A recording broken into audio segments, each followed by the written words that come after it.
अस्सलाम वालेकुम। ज़िमनी इलेक्शन में वाहिद हल्का जिससे पीडीएम को बहुत ज़्यादा उम्मीदें थीं और पीटीआई वाले बहुत तशवीश में मुब्तला थे और उस पर कांटादार मुकाबले की तवक्को थी, वो था NA-22 मर्दान का, जहाँ पे मौलाना मोहम्मद कासिम साहब का इमरान खान से मुकाबला था। मैं इस हल्के के बारे में बाहर के लोगों से ज़्यादा इसलिए जानता हूँ कि खुशकिस्मती से मौलाना मोहम्मद कासिम साहब मेरे पड़ोसी हैं और उनके ख़ानदान की जो अज़मत और नेकनामी है वो किसी से ढकी छुपी नहीं है। इस हल्के की तारीख़ ये है कि इस हल्के से मौलाना मोहम्मद कासिम साहब के वालिद मौलाना मोहम्मद अहमद, जो मोहतमिम साहब के नाम से मारूफ़ थे, उन्होंने भी इलेक्शन लड़ा था और जीत गए थे। इनका हल्का असर इसलिए भी ज़्यादा है कि इनका दारुलूम शेरगढ़ में है और वो इसके शेखुल हदीस हैं। लाखों शागिर्द इस इलाके में और पूरे KPK और अफ़गानिस्तान तक इनके शागिर्द फैले हुए हैं। इनकी ख़ानदान की बुज़ुर्गी और इनकी नामी शक व शुबे से बालातर है। हुआ क्या है? मौलाना मोहम्मद कासिम साहब की शिकस्त की वजह क्या बनी है?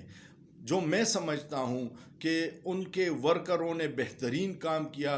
पीडीएम में दूसरी बड़ी जुमात यहाँ पे मुस्लिम लीग नून के उम्मीदवार जनाब जमशेद ममन साहब ने भी यहाँ पे मेरे ख़्याल में पिछले इलेक्शन में जब ये अलहदा लड़े थे तो 36,000 के करीब वोट लिए थे और उसके बाद अमानी मुल्क था, उसने भी काफ़ी वोट लिए थे और पीपल्स पार्टी ने भी काफ़ी वोट लिए थे।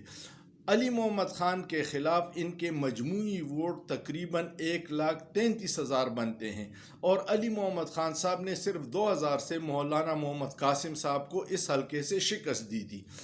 शिकस्त की इस दफ़ा जो वजह बनी वो ये थी कि ग्राउंड पे लोग मौलाना मोहम्मद कासिम साहब की इंतहाई इज़्ज़त करते हैं और उनके अफकार और ख़यालात से मुतफ़िक हैं, लेकिन ये तासुर बन गया है इमरान खान के बयानी के बाद कि पीडीएम को अमेरिका की सपोर्ट हासिल है और मौलाना कासिम साहब को नवाज़ शरीफ और जरदारी के करप्शन के किस्सों ने हरवाया है।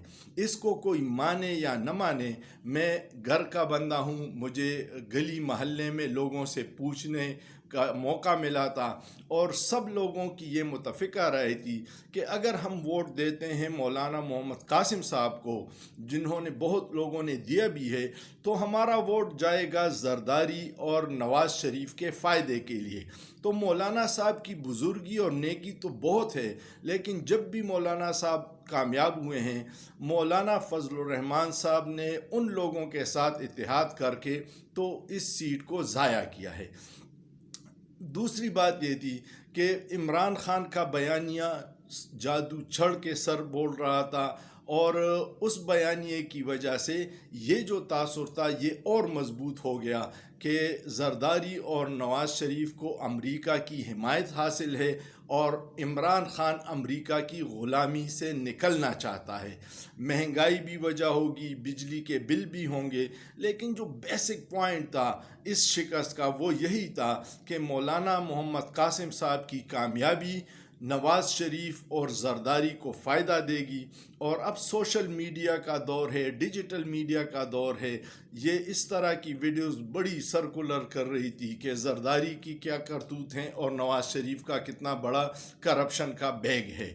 तो मेरे ख़्याल में ये वाहिद वजह थी, वरना मेहनत JUI के वर्करों ने बहुत की, मेहनत उनके पार्टी के साथ जो अलायंस था उन्होंने भी बहुत की, लेकिन एक बयानिया जिसकी हवा चल रही थी उसने मौलाना साहब के शिकस्त में बुनियादी किरदार अदा किया है। आइंदा अगर मौलाना साहब अलहदा खड़े होंगे, जरदारी साहब और नवाज़ शरीफ का ये जो करप्शन का बोझ है उनके साथ नहीं होगा, तो यहाँ से वो आसानी से कामयाब हो सकते हैं। मेरे ख़्याल में आपको ये तज्ज़िया पसंद आया होगा।